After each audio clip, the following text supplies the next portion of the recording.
Перфектно време. Това време се използва, за да се изразят действия, които са се случили в миналото. Нарича се също завършено сегашно време, защото се използва за завършени действия, които говорещият споменава само за да информира за резултата. Пример. Ich habe die Vase zerbrochen. Аз счупих вазата.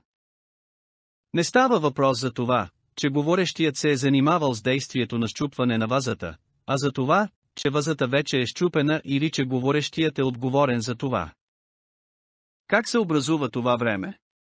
За това време са необходими два глагола, освен основния глагол, който трябва да се постави в перфектното време, е необходим и спомагателен глагол.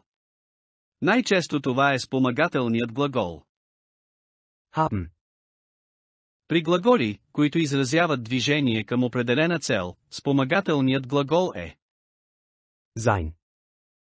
Тези спомагателни глаголи се променят според лицето, което говори, докато другият глагол остава винаги в същата форма, наречена Partizip 2. За съжаление, има два вида глаголи, правилни и неправилни. При правилните глаголи перфектното време се образува така.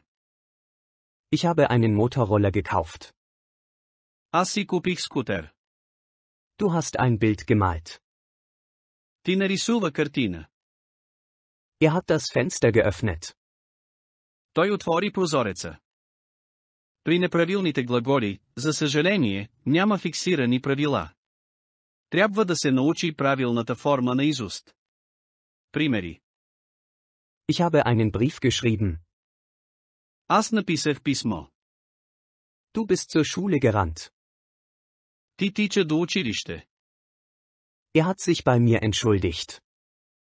Той ми се извини. Wir haben eine Party organisiert. Ние организирахме парти.